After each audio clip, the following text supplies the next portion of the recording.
recently in the Bridgetown Comedy Festival. Give it up for Seth Lazear, everybody!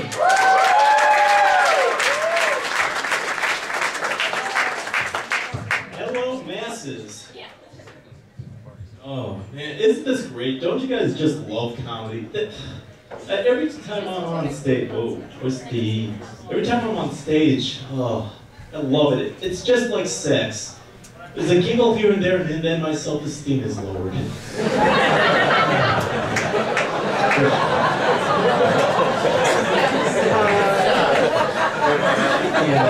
So people are celebrating stuff here. Last week, a buddy of mine called me up. He was like, Seth, could you get me out of my apartment? I'm like, why? What's going on? He says, well, my roommate, she's hosting a bachelorette party, and she's having a sex toy party. And, you know, they lay out the toys, they do whatever. I'm not going to go into details. Some of you might be eating. But they lay it out, and I just need a place to play some video games. I'm like, whoa, you know what? Let's show them. We're going to have our own sex toy party.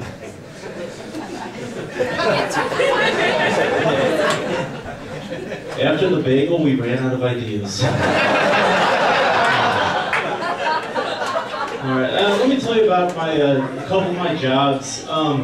Currently, I sell kosher hot dogs out of my attic. The name of my business is Anne Frank's.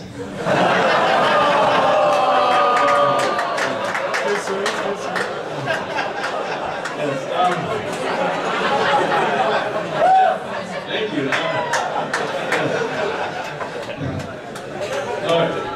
I gotta tell you though, I did work for the TSA, the Transportation Security Administration. Any fans? Fans? Boo. Boo. Yeah, that's right. I know. You might recognize us at the airport. Our logo is a bald eagle, hassling minorities. And our slogan is, when it comes to security, sometimes you gotta be a dick. And people are like, oh, Seth, you gotta have a lot of good stories. I have one good story. I was guiding somebody through the walk-through metal detector. I was like, right this way, sir? Right this way. When I did this motion, I slapped a coworker in the vagina. How do you apologize for a badge slap?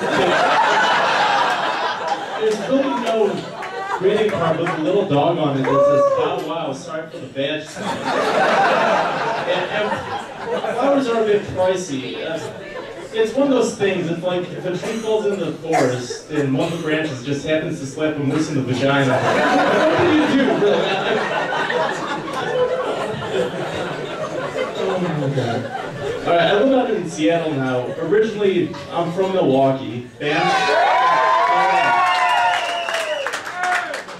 my mom's never been out to Seattle. So she's like, hey Seth, could you send me some stuff, give me some tastes of Seattle? So I'm like, yeah, sure. So I go to Pike Place Market where they throw the fish. I get shipped her some frozen fish. That's pretty nice. Then I went to Safeco Fields. I got her a Mariners hat. Then I told her I was gay. That gave her depression, and really that was the biggest taste of Seattle I could think of.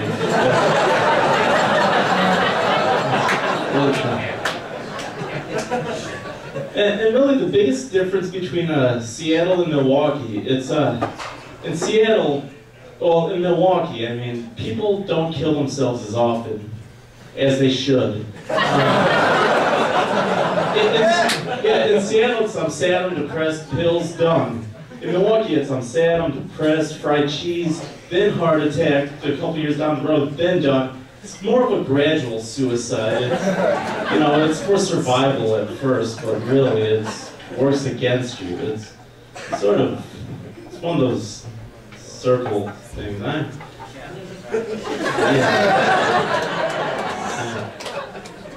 Fun story though. My buddy calls me up. He's like, hey Seth, you want to see a movie at a film festival? I'm like, yeah, sure. What's the movie called? He says, well, it's called Snuff, a documentary on killing on film. And I'm like, yeah, it could be fun. So I go see it. And it was disturbing. The message got through. And I talked with the director. He was from Minnesota, and I'm from Wisconsin, so we have the Midwest connection. So I'm like, hey, let's go to a bar. So it's me, the director, and just a bunch of artsy people from around Seattle. So we're at this bar, and I just happened to mention, casually, the States of Canada. And this lady who we're with, she says, States? I'm like, yeah, the States, you know, British Columbia, yeah, Saskatchewan. She's like, you mean provinces, right? I'm like, yeah, provinces. She says, well, I'm from Canada, and I'm very offended, and just gives me this 5-minute lecture on each and every province in Canada. This was my reaction. We just watched a snuff film together. There is no moral high ground between us for the rest of our lives. I think somebody dying on tape really trumps my limited Canadian knowledge. I've been Seth Lazear. Enjoy the rest of the show, everybody.